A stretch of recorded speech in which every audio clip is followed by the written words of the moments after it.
Ratatouille is the story of a rat named Remy who dislikes his home and his life and longs to create great art. This would be very admirable, except his family and community don't understand his passions that act as a catalyst for the film's plot. Remy's community has to leave their home after Remy decides that this mushroom cheese combo that he's recently made really needs a bit of saffron. And the saffron comes from the kitchen, and the kitchen is right below the colony. And there's an old grandma in the kitchen who shoots her ceiling. The colony falls down. The colony is running around. It's a war zone. They have these rafts that they're getting on. Remy is separated from his family with nothing but a cookbook from his idol, Gustave. Remy still literally and figuratively has his passions. That's how writing works. Remy ends up in Paris and crosses paths with Luigi. Luigi messes up a soup, and little rat Remy decides to sneakily fix it with Gustave in his consciousness being like, oh, you should fix the soup. Anyone can cook. Linguini watches the whole thing, traps Remy under a colander, and then Linguini's boss, Chef Skinner, assumes Linguini was messing with the soup while a waiter ladles the soup and then serves it to a customer. Linguini is then promptly fired for messing with the soup, then promptly rehired when the kitchen learns the customer was a critic, and it was, in fact, good soup. Linguini is offered a job as a chef if and only if he is able to recreate the soup Remy made. The cooks spot the rat, they catch him in a jar, and Skinner instructs Linguini to go outside and kill Remy. This would be the end of the movie, except for the fact that Linguini really needs this job. Linguini's mother recently passed. He has no money, no prospects. He has no one. At this point, Remy and Linguini are a whole lot alike. But while Remy still has his drive for cooking, Linguini only has grief and this job. So he asks Remy if he would want to cook, to work together. Neither can function in Gustave's kitchen alone. Both are searching for safety and stability, and so without being able to be understood by Linguini, Remy accepts the proposal. Someone else should really do a deep dive on Spivak and class and Ratatouille, but someone who doesn't feel like Linguini right now.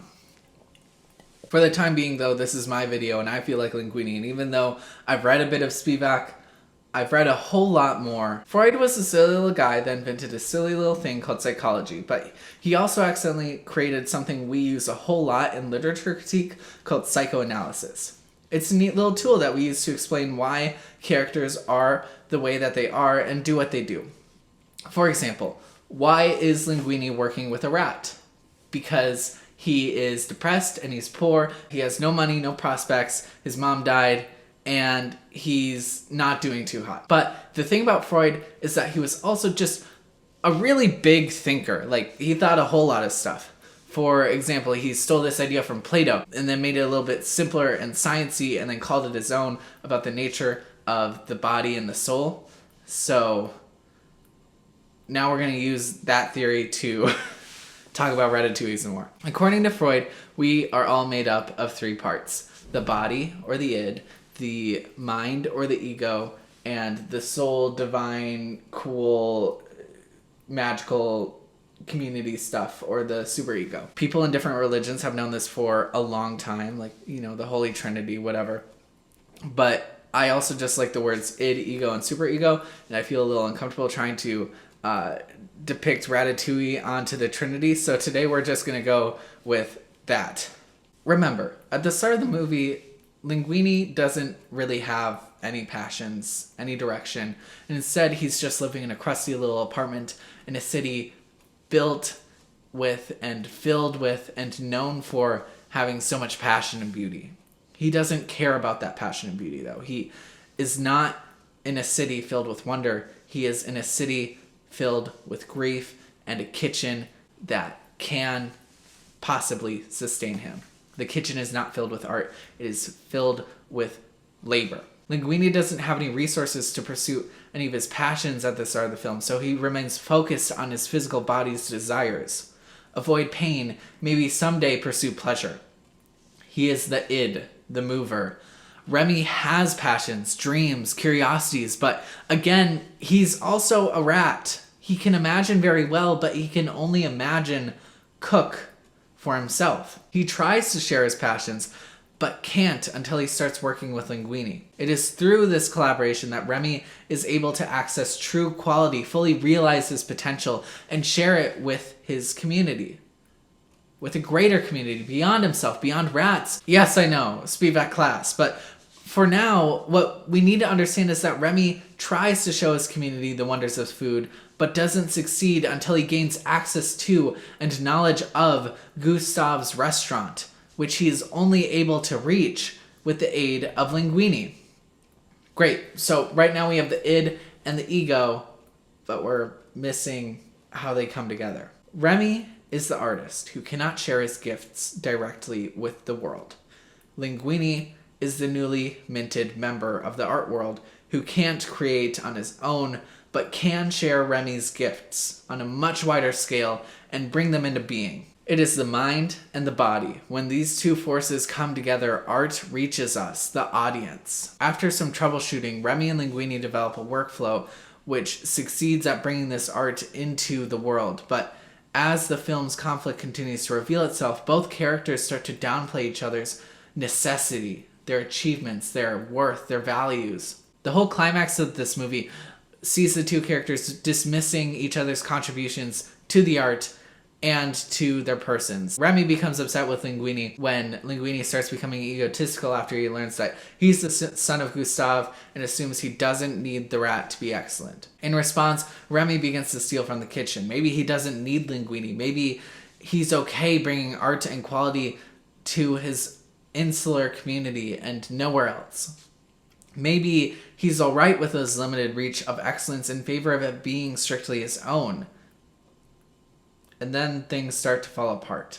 Remember, the id and the ego do not act independently from each other. They can't. There is a relationship that we've been talking about, that drive between them. They are each driven by purpose, and Ratatouille recognizes we are all, both mind and body, connected intimately, driven by similar purposes. We are drawn to the things that bring meaning in our lives, whether that be art or community or some third option the movie doesn't cover, like a little mental health walk or environmental activism. The main thing is that these activities, these actions, these pieces satiate us beyond the physical.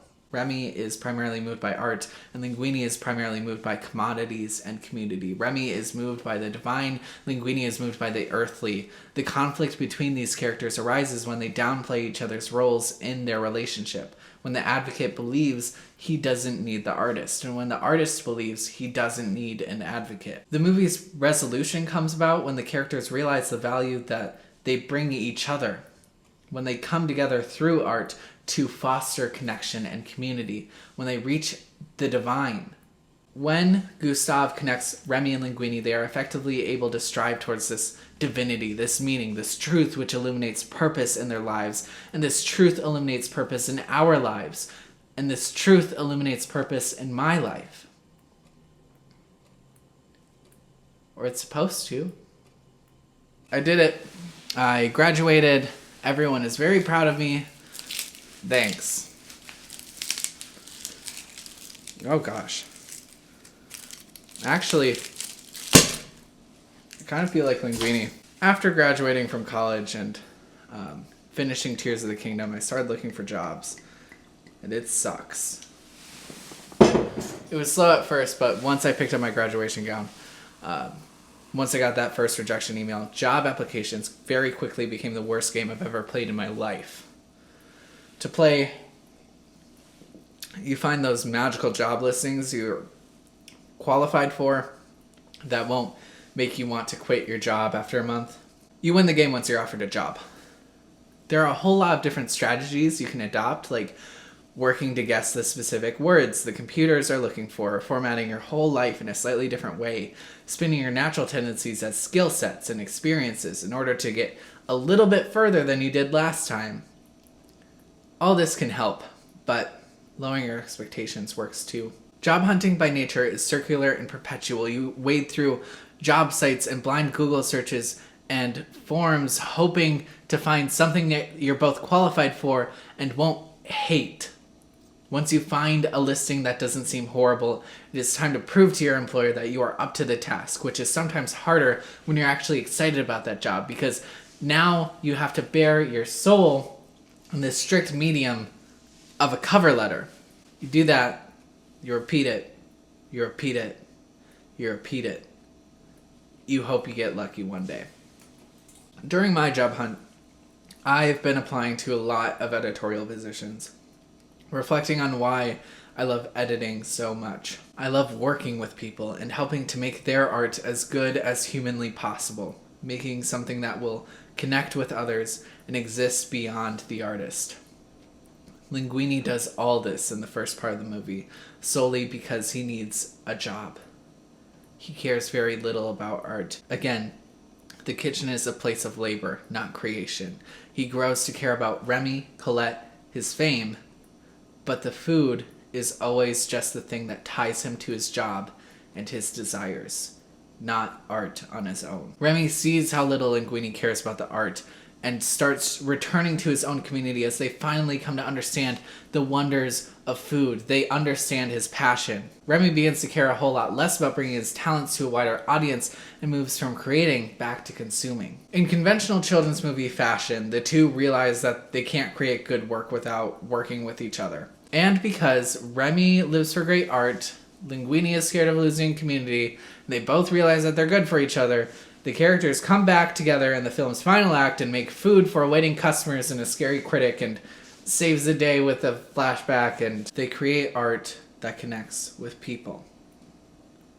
That is why I want to be an editor. That is why I make and share art. I want to create, to be a part of this divine process that seeks to build connection and space for self-reflection. I want to aid others who seek to do the same. I want to be a part of art that stays and grows with those who give it a chance in any way I can. But right now, I'm just making this video. And I'm hoping that's enough. Maybe. When I talk to my friends about this job mess, I've noticed a trend where they would only let me know what they were looking for in the moment, and then sometimes they'd let me know if they didn't land the job. They never told me when they got something. The only ways I found out if they'd actually landed a position was by asking them post-acceptance, and of course the excitement has died down and they reply with a little pity, and suddenly I lose someone else who intimately knows this hellscape. The tireless repetition of apply, deny, apply, deny, apply, apply, phone screen, deny, apply, waiting, interview, assignment, waiting, waiting, waiting, apply, deny, deny, apply, deny from that position that you got to the final stage of. Deny from a position that filled a day after you submitted your application. Apply, deny, deny. They all won the game.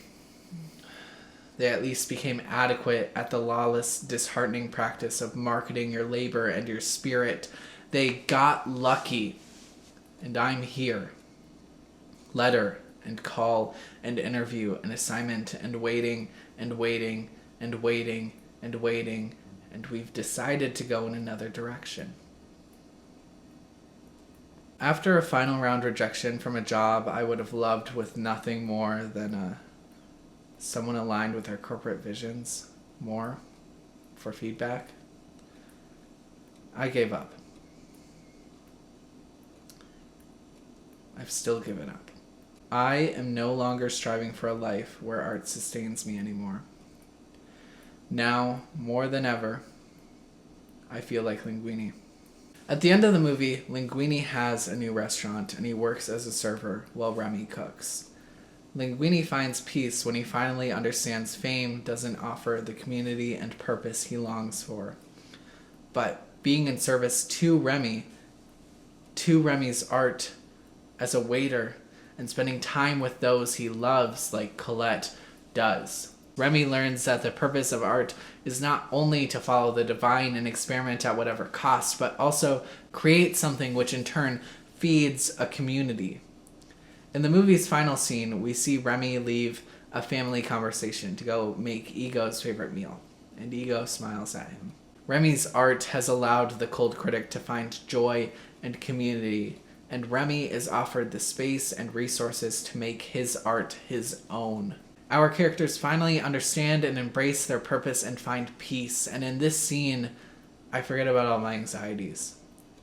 I forget about the aimlessness the characters had at the start of the movie. Instead, I think about cultivating and creating community, making great art, aiding in others' efforts to do the same. The last 2 jobs I've actually gotten, the interviewer told me I had the offer during my interview. I didn't trust them, of course. Interviewers always like to keep interviewers at ease during these meetings, which I do appreciate. But still, I thought that final round from the editing job went so well, but now I'm in a pink folding chair in my kitchen, drinking champagne from a Ray Dunn cooler wine glass. So for the most recent offer, I thanked the interviewer for their kind words, drove home, got some sleep, and drove 4 hours to another interview the next day. My boss called me that afternoon. He said he sent the paperwork over to HR. HR called the next day, sent over a contract. I watched Oppenheimer with my dad, and when we got back home, I looked over the offer, signed it, and in an instant, I was employed. In an instant, it's the end of Ratatouille. It doesn't feel like home yet, but this is my apartment. This is my waffle maker. And I'm happy. Maybe I feel better because I'm not stuck in this sludge, actively pursuing a life where my job involves working alongside art for a living. Maybe I feel better because art has become strictly leisure. Maybe I feel better because there's some stability for at least a little bit. Maybe it doesn't matter right now. I've been feeding my Remy, and I feel like Linguini. And for right now, that's enough.